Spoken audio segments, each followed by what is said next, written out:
Hey up tubes, what's going on? Welcome back to the channel.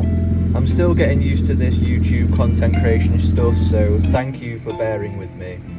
I'm hoping to make a bit of a series out of this build, so let me know if you enjoy it. Right now this car is far from perfect, but that's exactly the point. Took some time out today just to walk you around the car and where it is so far. That being said, let's get into the video. So my Honda Civic has just passed its MOT. It's put about a year's worth of effort into getting this car back on the road. And when I say effort, I mean underneath this car there isn't a bolt that hasn't been touched. The rear arches were completely gone. They had to be cut out and replaced with replacement panels. It's the same story with both the sills. Rust had completely taken over, so they had to be redone.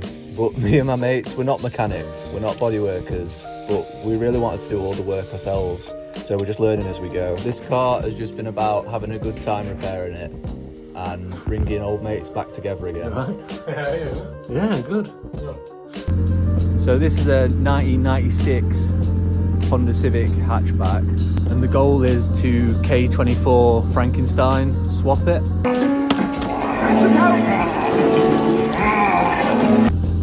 Currently the work it's had done is brace extended from ball joints, hard race wishbones, yeah, all the suspension components are brand new, so it handles a dream. Like in the corners it is razor sharp. I've built about 6 of these in the past, so I'm really looking forward to doing this one. We have wrapped the car in 3M wrap.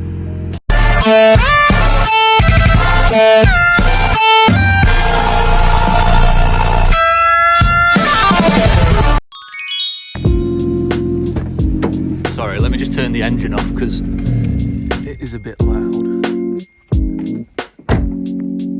The wheels are currently Japanese racing. I can't remember what model they are, but I'm looking for some Buddy Club P1s. So if you know anyone, let me know. Control arms are, I think they're function 7 with spherical bushes, and then PCI rear trailing arm bushes. I highly recommend anyone who's got one of these to put sphericals on the rear because the handling and the braking is fantastic. The front bumper is a backyard special that was supplied by A4H Tech, I think. Yeah, I'm pretty sure it was. And the import is costly, but they're the only sort of place that I know do them to an okay standard now. It's not fiberglass, it's actually ABS plastic, which is what you want.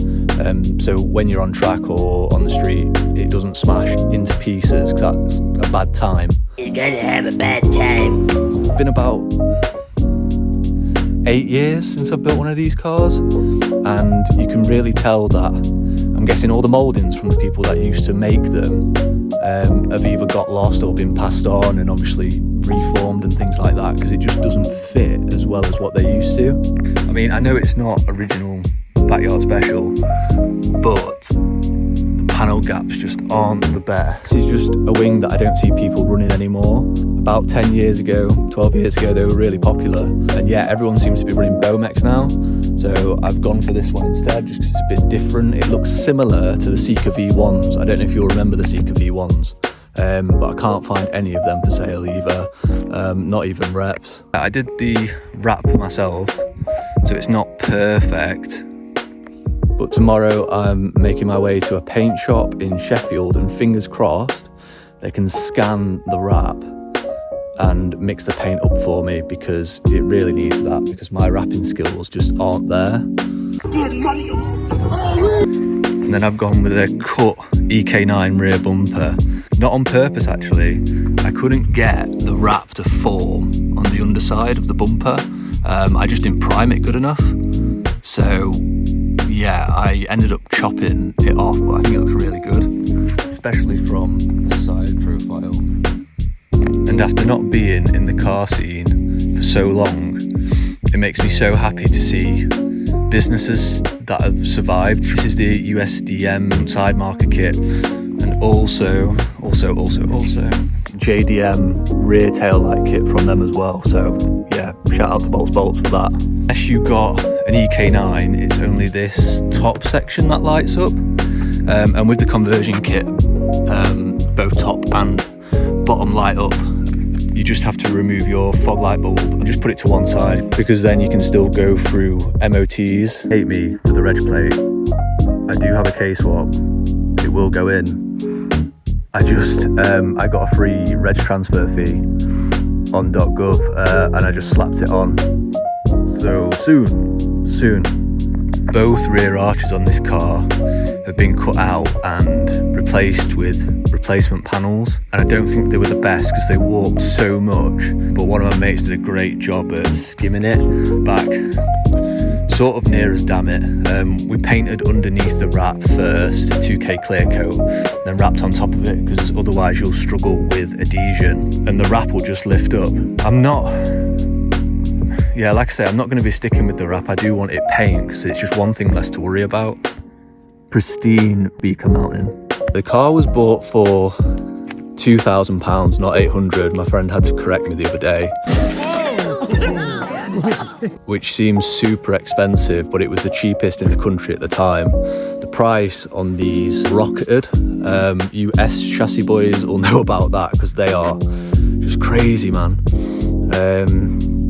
I mean, for Hondas like S2000s and EK9s have just shot straight up. EP3s are going that way. So if there's a time to buy one, buy it now. I want to take you guys on a drive for it, but I haven't got a GoPro. I might look into getting some if the channel gets a bit of traction and you guys are interested in the build. Let's go for a bit of a drive and I'll see you at the next stop.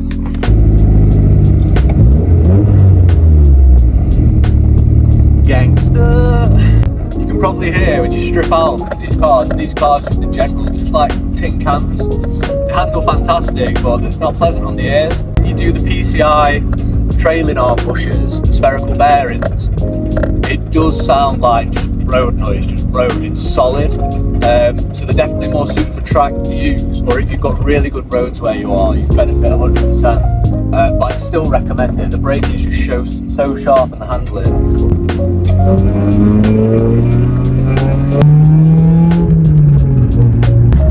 Petrol roulette. The trick to Hondas is you've just got to drive downhill. If you drive downhill, then your tank will never empty.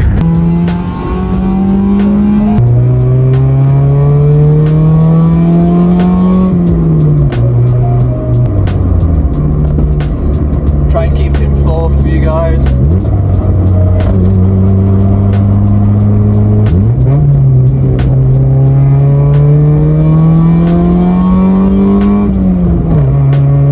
Sounds like a nest of angry wasps. Well, you don't mind it when you're driving them because they're a lot of fun. Just trying to prop you up on a water bottle. Budget YouTuber. Because all my funds have gone into this car.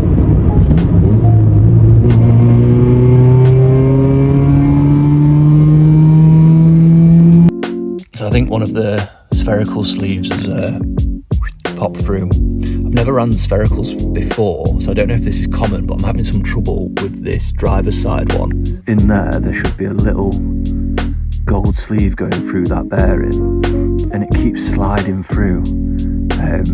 So please let me know if you ran these before. Just why it does that, because I'm worried that I've installed them incorrectly. I don't know how, because they were really easy to do, but maybe that's why. But this channel, the goal for it is to get out to shows, do interviews, track days, car builds. My friend's got 1960s Chrysler. I've got a Mark II Golf. I'm hoping in the next couple of weeks we can cover the Mark II Golf, because that's a pretty cool car. The goal for this car is to K-swap it. The price of parts is just insane. Like, I'm grateful that I'm not going B-series with this, because the engine alone is, you know, you're looking $4.5 grand for a good one now. The cheap part is actually buying the K24, right? You can pick them up for like £900. It's then, you know, the K20 head, the K20 box, the engine mounts, because I want to use proper parts. And you know what I mean by that, because these eBay parts, it'll just go wrong. So I want this build to last. It'd be cool if one day my son could own the car. I want to do it right and do it first time on this one, because back when I was like 17, 18 and I was into all the Stancy Boy stuff, oh god, did a few bodges then, but can't do that now. I don't know how YouTube content creators do it, because the amount of time and money and effort they must put into it. Like, the last video I uploaded was something like 6 minutes, and it must have took me 4 hours to edit. Of course, I am new to this and we're new to this, so it's just getting our bearings with it. Hopefully that gets quicker so I can stay consistent with this build and this channel. Next for the car will be paint matching the wrap. So like I said earlier in the video, I'm going to go to a body shop that I think can scan it and then mix it up, put some into aerosols to do the bits that look at the minute, like the spoiler and the bumper, and then we're going to rent a booth and get it painted properly. If you want to know anything about the car, just let me know and I'll try and cover it in a video. But yeah, I'm going to have to end it here because my phone's going to die. So thank you for watching, I do appreciate it, and I'll see you in the next one. Peace.